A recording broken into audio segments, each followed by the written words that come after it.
constantly surprising. He's very, very clear, very, very precise as a person, as a thinker, and he's always ahead of us. You do not need to know about contemporary art to be able to know Rondinone's work. In fact, you don't need to know about contemporary art to know Rondinone. What you need to do is experience his work, and then you know him. All his work is based on the empty nature of mind, the empty nature of all phenomena, the empty, miraculous phenomena arising. He is popular as great songs of the Beatles or Rolling Stones were popular too, because the song has everything which is needed to really hit you in your heart and in your brain at the same time. I met Ugo during his art studies in Vienna at Schule für angewandte Kunst. It's a school where you can study art history, architecture. He was fairly young. I think he was about 21 years old. And he was already very particular. You could already see that he would love to make a career where art is the major interest. He wants to become an important artist. And we became friends, and I studied art too, but I became a gallerist. And he stayed the artist, and he joined the gallery, which I opened in '89 in Zurich. He became already in the beginning, he was successful. Ugo and I met 18 years ago, and he came here to do a collaboration. Again, he had heard of me, so knew my work, and wanted to collaborate. So we collaborated. We became lovers immediately. Well, I knew his work before I knew him. But of course, he was already represented by a gallery in New York. So I thought, can't do that.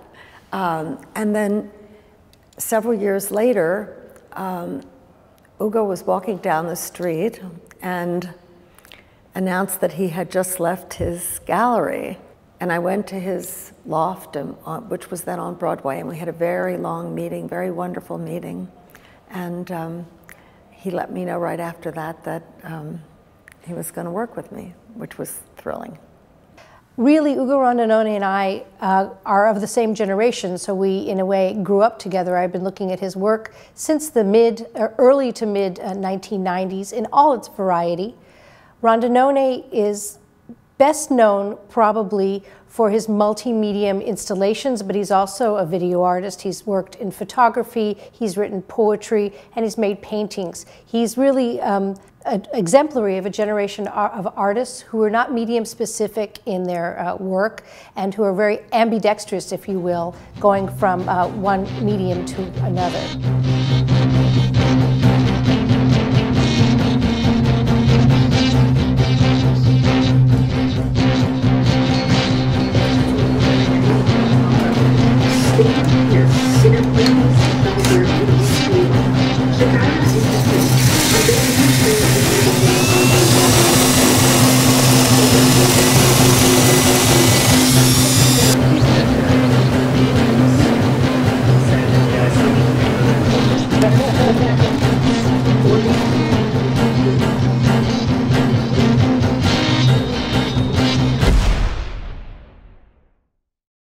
If you go to his studio, first of all, if you see his studio, you'll recognize the level of perfection.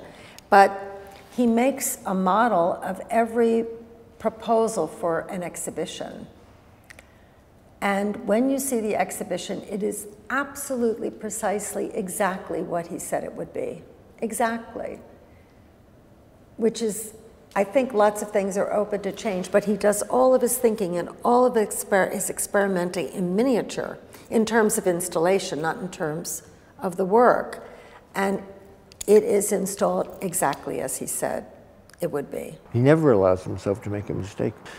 many artists can only be free inside of a certain discipline or a certain whatever it is they do, paint a certain something. And Ugo is so broad and open to everything. And then he has the luck that everything he does turns out to be a great work of art. He likes to use the space as a stage. Every show is extremely staged. Clowns are a metaphor that he works with, so he continues, and each time he does it, it changes so miraculously. So if you look back on this, what is it, 20 or 30 years of using clowns, it's a great body of work. That kind of clown is a kind of trompe l'oeil. It looks like it's alive, but it's actually very, very static and not living.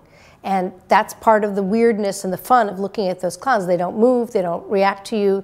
They're the opposite of what you'd think of when you think of a clown. There's a certain tenderness, or there's a certain buffoonery which covers over sadness. And I think his clowns are sad. You know, they're sad. There's melancholy, but you know, you can enjoy melancholy. It's not necessarily suffering. It's being in touch with your own emotions. Sentimentality is not necessarily saccharine. It can be also profound. And these are the emotions that Rondinone dares to get at. I mean, how many sentimental works of art can we look at with such interest and love in contemporary art? It's rare. He brings it back to its roots. So I don't know, something like, which is pure, to this pureness. The work is accessible, but as viewers of contemporary art, we walk in with a little bit of a suspicion. We always do. What do I need to know about this installation? What am I supposed to get from this work of contemporary art? It's just clowns and rainbows. I know these things intuitively. And Rondinone's gesture of bringing the children in is to teach the rest of us to say that that's what it is.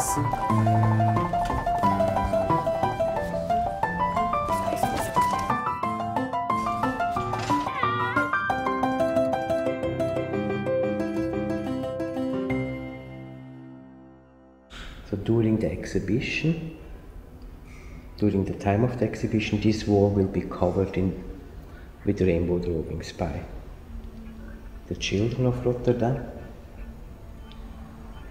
The title of the work is called Your Age, My Age and the Age of the Rainbow. In fact, Rondinone gives us the rainbow and the clown and the open window and the birds and the oranges and all these other images and says, in fact, I do believe them and you love them too, don't you?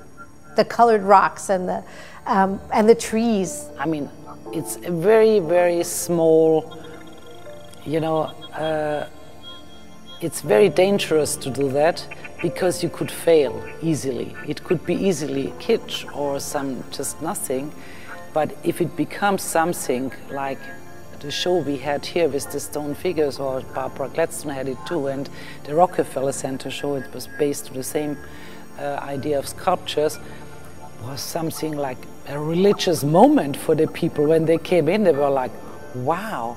On the other hand, he has imagery that is that he has consciously taken up for political reasons, and that is the rainbow. The rainbow is the theme, is the emblem of Rondinone's work, and I think that it means beauty and innocence and fantasy, and it also means the liberation of people to love whom they want. Suddenly it becomes me being a Buddhist saying these things. But at an abstract level, it's sort of the highest attainment of mind when you have to portray mind. So that the rainbow is the highest description of attainment. And so that's why I think it was constantly using the rainbow is based on that. And then when it coincides with the great gay thing, that's just another plus, you know, because she's happy that it does. It's something everyone knows, and I think to take something that everyone knows and make it into something else is an achievement that an artist can do.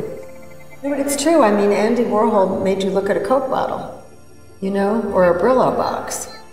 It's not the form, it's what the artist does to it that makes you see it in a different way than you ever thought of. And that, to me, is what art is. As an artist of his generation, there will be a lot of work for art historians and for curators to discover now and later what his work is about. And I think he's a very important artist of his generation, one of the very few important ones.